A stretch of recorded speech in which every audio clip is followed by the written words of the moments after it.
So ihr Lieben, letztes Video für die heutige Schlachtnacht. Diesmal sind das keine 6 Videos wie sonst, sondern nur noch 4. Und der letzte Kandidat für heute ist ein Golf 7R von Otto Modelle. Er kam eigentlich nur auf den Schrott, weil ein Spiegelglas fehlt. Hier der da. Aber als ich den erhalten habe, ist mir nämlich aufgefallen, dass sich auch hier typisch bei Resin, also fast typisch bei Resin-Modellen, sich die Scheiben lösen. Hier Fahrradtüre, die Scheibe löst sich. Die Scheibe löst sich. Und die löst sich auch. Die hat sich hier in der Mitte schon komplett abgelöst. Eigentlich ein cooles Modell. Eigentlich, ganz eigentlich, mag ich Golf überhaupt gar nicht. Na, wenn man keine Ahnung hat von Autos, holt man sich einen Golf, sage ich immer. Und, aber ich muss ganz ehrlich zugeben, der sieht schon geil aus. Ne? Guckt euch mal die Felgen an und so, ne? Allein die Lackierung. Sieht gut aus. Ein schönes Auto. Auf jeden Fall ein schönes Auto. Ich würde mir den zwar dennoch nicht kaufen, in echt. Auch wenn ich die Kohle hätte. Aber ich würde auch nicht sagen, dass das ein hässliches Scheißauto ist. Ne? Das würde ich jetzt auch nicht zugeben. Da bin ich ehrlich, das Ding sieht gut aus. Genau, Hersteller ist Otto. Er hat natürlich eine blöde Nummer, nämlich die 1232 von 3000. Das ist nicht wirklich limitiert, 3000. Ne? Und das ist auch noch die Erstserie, also die Erstproduktion. Das heißt, Otto wird definitiv im Laufe der 1, 2, 3 Jahre, 4 Jahre, 5 Jahre sogar vielleicht, definitiv noch eine Farbe raushauen. Ne? Vielleicht kommt da Silber, aber ich vermute mal eher, es kommt Weiß oder Rot. Das sind so die gängigsten Farben bei Otto. Ich glaube, die haben da noch ein paar Tonnen Farbe rum, ein paar tausend Liter Farbe rumliegen oder so und haben es einfach. Ne? So, die Modellautos werden nicht in Bangladesch hergestellt, sondern in China. Natürlich erstmal ein tiefes Ausatmen, weil wir kennen ja Otto-Modelle auch von Solido und von Z-Modells. Und die kommen ja aus Bangladesch und die Qualität ist ja wirklich zum Teil katastrophal. Wobei, ja, Ausnahmen gibt es ja, ne? Der BMW E36, der BMW E30, die sind ja eigentlich relativ gut geworden, obwohl die aus Bangladesch sind. Aber das sind ja eher die Ausnahmen leider Gottes bis jetzt. So, jetzt fangen wir mal an, den zu zerlegen. Ach ja, Wert des Modells ist hoch, liegt so um die 100 Euro, mal mehr, mal weniger. Das ist halt typisch halt Otto, ne? Aber ich muss auch sagen, typisch Otto. Man kann Glück haben, man kriegt die Karre sofort verkauft für 120 Euro oder irgendwie sowas. Ne? Zack, zack, weg. Oder man kann Arschkarte haben und das Ding bleibt ewig bei einem rumliegen. Obwohl alle anderen ihre Modelle sofort verkauft bekommen. Ja, ich kann davon Liedchen singen. Ja, zu der Story gab es mal ein anderes Video. Und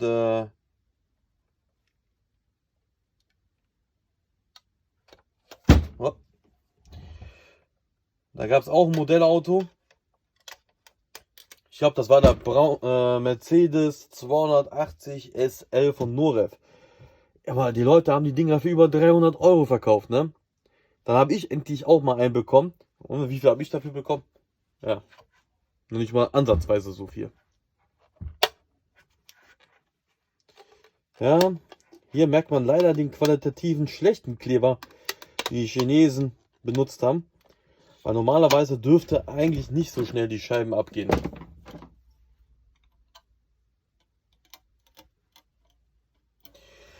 Und was ich auch persönlich sehr schlecht finde, ist das Material, was die für Scheiben nehmen, ist einfach nur eine Folie.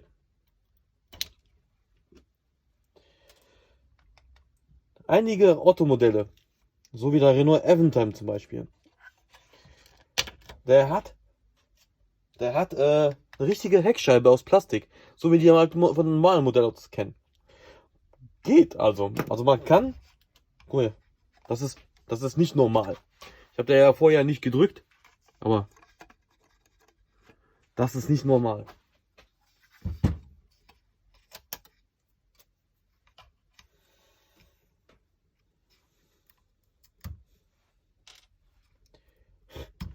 Wenn ich ich überlege, gestern der Golf 1, wie der gekämpft hat mit mir, um ja nichts abzubekommen. Und bei dem hier springen mir die Teile ja schon fast entgegen. Wobei der Golf 1 Cabrio gestern, der gelbe, der Young Line, eigentlich ein älteres Modell ist. Also den gibt es schon ein bisschen länger auf dem Markt. Und dieser Otto hier, ich bin mir jetzt nicht so sicher, ob das dieses Jahr war oder letztes Jahr, als er auf den Markt kam. Ich weiß es nicht, ich habe das jetzt nicht im Kopf, wann der hier auf den Markt kam.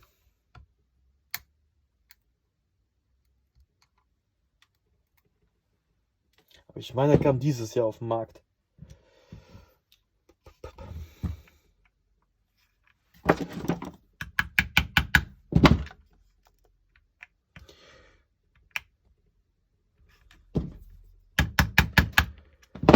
Ach, verdammt, ist Lack abgeplatzt. Ja, da könnt ihr wirklich nichts dagegen machen.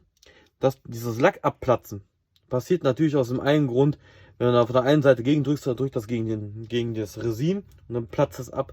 Aber manchmal läuft unter dem Lack Kleber rein und zieht ihn dann mit hoch. Das kommt auch vor, ne? Also das ist, da müsst ihr einfach nur glatt schleifen. Das geht ganz leicht, Gott sei Dank, bei Resin.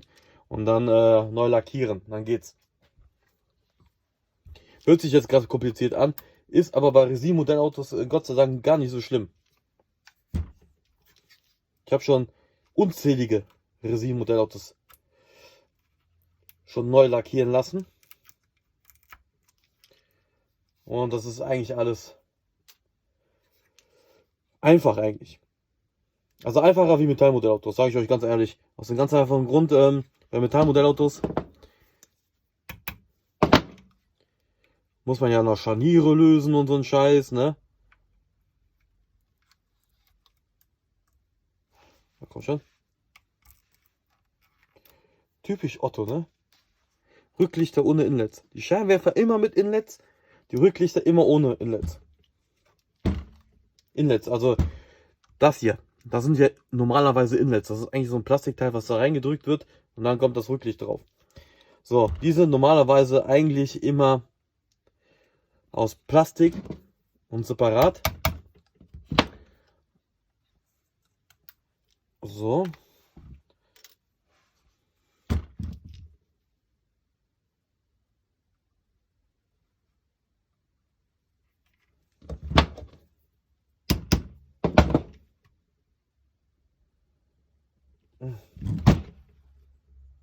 Boah, Alter.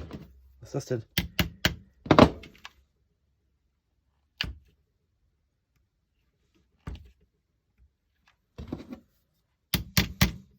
Ich versuche gerade hinten das. Boah. Sitzt aber viel. Mein Gott. Sitzt aber sehr tief drin. Alter, was ist das für ein. Ah, der Kleber zieht ihn einfach nur wieder immer zurück. Ah, sehr gut. Ohne Schaden rausbekommen.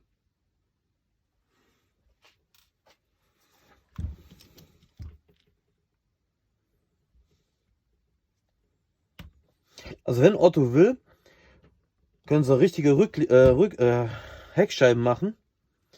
Also, oh, war aber knapp. Aus irgendwelchen Gründen machen die es aber nicht. Stattdessen immer diese blöden Folien.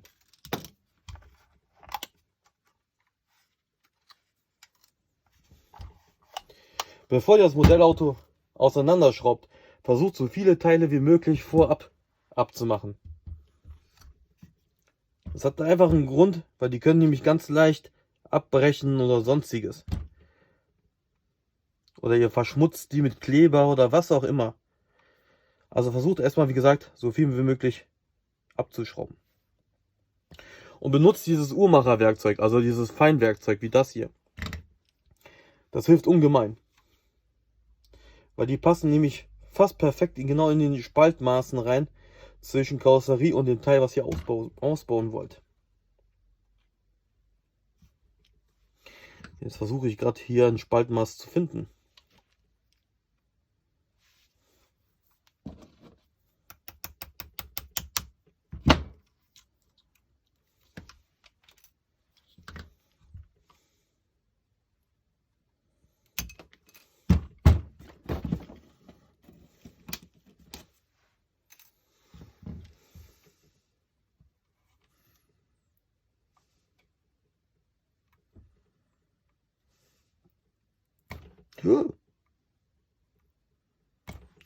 Boah, mein Gott. Rutsch doch nicht weg, du Arsch, ey.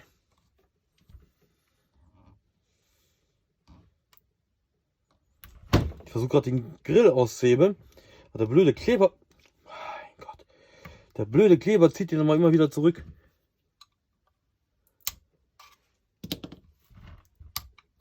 Oh, Gott sei Dank.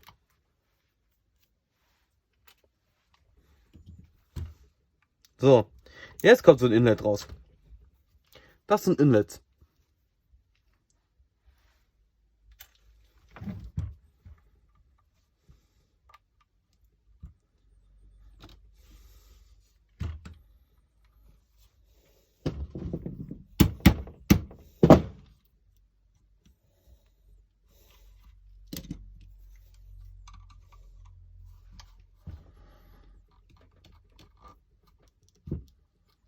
Oh, oh, ich befürchte, mir platzt da gleich was vom Lack ab.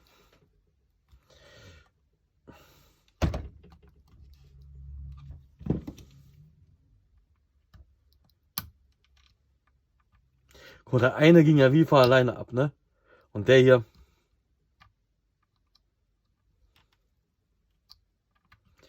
Kämpft um Leben und Tod. Guck mal. Das ist unglaublich, oder?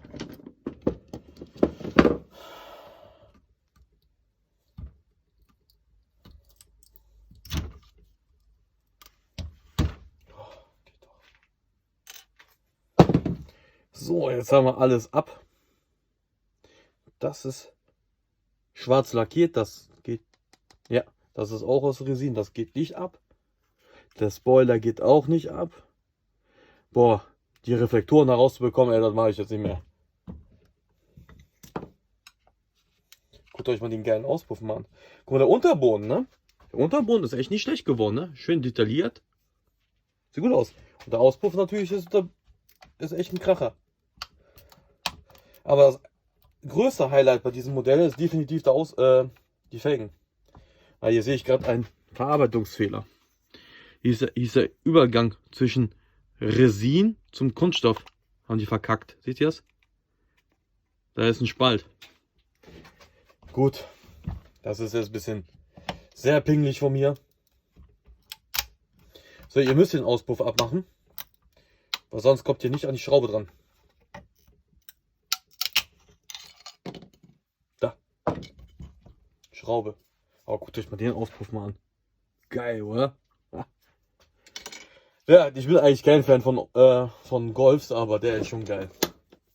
Den will ich auch mal gerne mal fahren. Aber nicht besitzen. So geil finde ich den auch wieder nicht.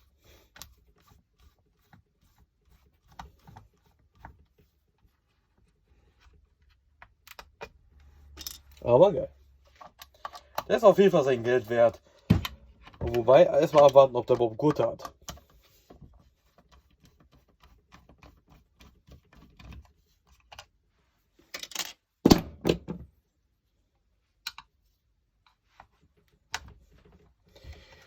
Bin mal gespannt, ob die Innenausstattung auf dem Unterboden klebt.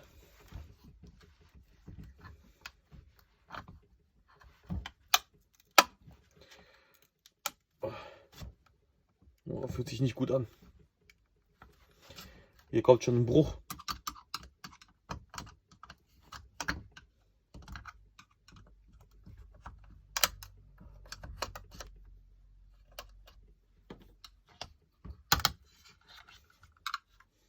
Ne.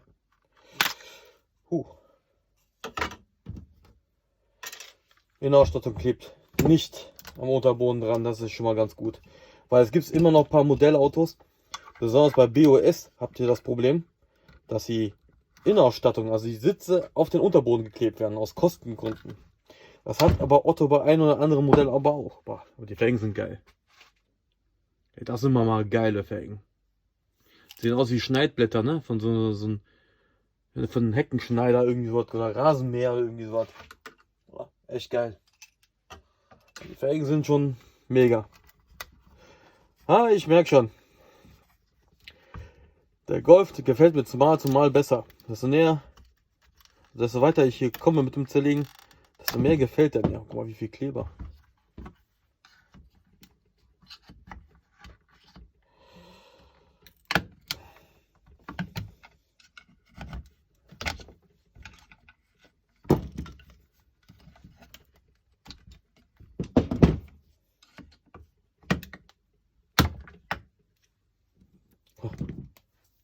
Heißkleber.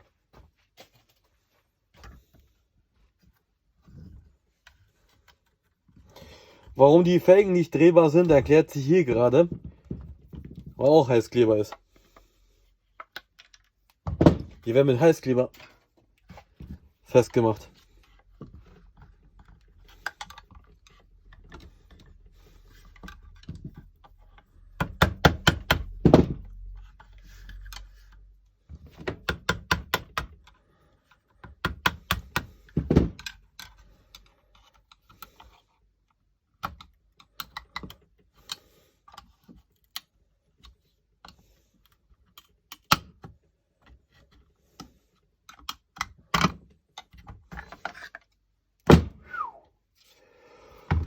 Also erstmal geil. Und beim zweiten, weil keine Gurte.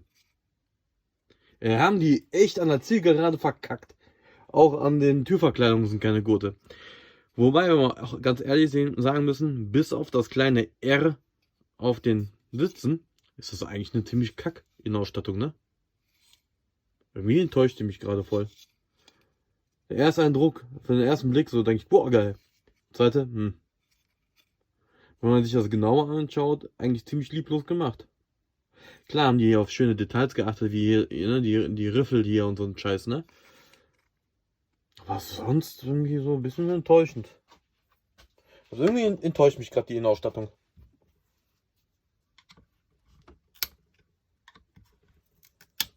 Allein schon, weil die Gurte fehlen. Seht ihr? Auch hier keine Gurte. Das ist für mich ein absolutes No-Go, ne? Der scheiß Polystil von gerade eben, der hat Gurte. Und wir reden hier von so einem 5 € Modellauto. Und der hier kratzt an den 100 € und mehr. Und der hat keinen. Versteht ihr mich so langsam, was ich meine hier mit den scheiß nervigen Gurten? Dass gerade so Hersteller wie Otto, die wirklich gutes Geld an den Modellautos verdienen, ne? Das ist jetzt, sagen wir mal so, die machen auf jeden Fall pro Modellauto kein Minus. Oh, aber Tourenbrett ist cool. Guck mal hier mit den Carbon-Applikationen. Ist das ein Navi? Ja, ist ein Navi. Schön, ne? Mit dem eingelassenen VW-Emblem im Lenkrad. Schön. Schön, schön. Fertig. Der Golf ist Geschichte. Eigentlich eine Kleinigkeit gekommen. Am Ende wurde es dann doch ein bisschen größer. Der Golf 7 R von Otto ist Geschichte. Mein Fazit ist, von außen, hui, von innen, pfui. Ne? Die Innenausstattung ist echt für einen Otto in der Preisklasse wirklich nichts wirklich Tolles. Das Einzige, was den jetzt noch so ein bisschen von der Innenausstattung rettet, ist das coole Armaturenbrett. Das ist wirklich schön detailliert gemacht. Und ja, sowas wie der Schaltknauf jetzt, das ist auch ganz cool, aber das war es aber auch. Ne? Die Sitze sehen aus wie von so einem billigen Modellauto. Man kann die Rücksitzbank auch noch nicht mal ausbauen, weil die im Resin drin ist. Also das ist so eine Resinform. Es gibt auch Modelle, wo man die Rücksitzbank halt einzeln abmachen kann. So, Fazit. Ihr könnt ruhig ein bisschen Geld für dieses Modellauto ausgeben oder auch verlangen, wenn ihr ihn schon habt.